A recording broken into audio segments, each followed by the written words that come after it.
Hello, everyone. My name is Kim France, and this is my family here. I started my college career off at Frostburg State University, where I got my bachelor's in health fitness. I went on to Syracuse University to get my master's in exercise science, took about 10 years off to be home with my family, and then I went back to school to go to Eastern University to get my health and physical education teaching certification. I'm currently in my second year teaching health and physical education at Upper Moreland School District. I'm in a really interesting position because I teach 10th, 11th, and 12th graders at the high school, and then kindergarten and first grade at the elementary school. So I go from 12th grade to kindergarten every day. Why I chose STEM? I chose STEM because I started off my undergraduate degree in biology, secondary education, and then I ended up switching, but science has always been a huge part of something that I love. And I thought STEM would be a good thing I could integrate into physical education.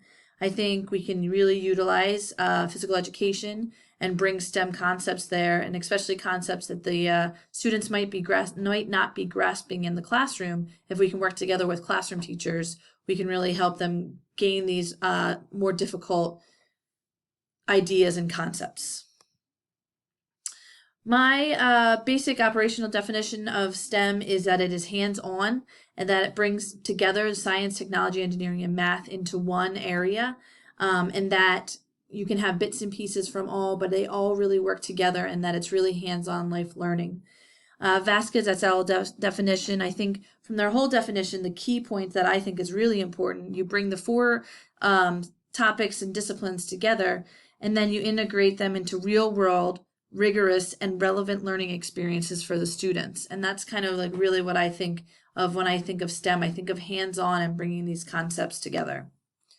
In my classroom, I did an activity where the students rode scooters out to collect bean bags. I told them at the beginning that they would collect many bean bags as they could until they were all gone, and then they would build a tower. That's all they were told. Some teams in the beginning really worked hard to collect just the flat ones, as you can see in the one on the right. There was a student that said collect only the flat ones, they're easiest to build with, and other students worked on just collecting the animals and the balls and the things that they really liked. The directions were very left open, and they were allowed to build it however they really wanted to build.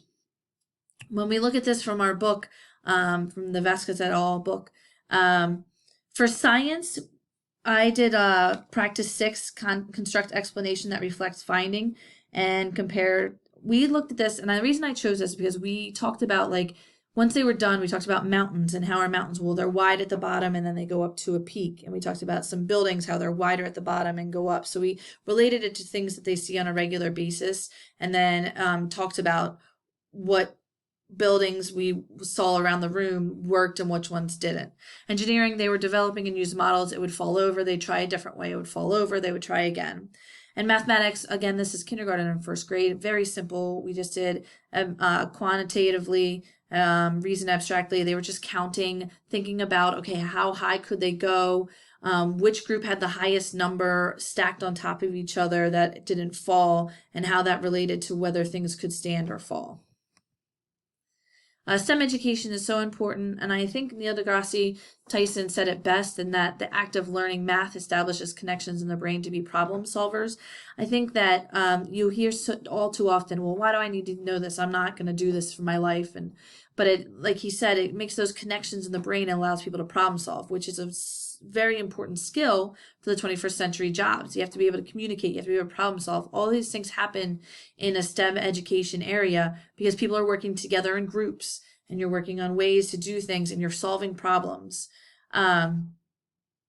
STEM is not a curriculum, but a way of organizing and delivering instruction. That just really hit home with me when I was reading the different chapters in the book, because that is so true. It's not necessarily like a whole curriculum, but it's just a way for us to give the curriculum to the students.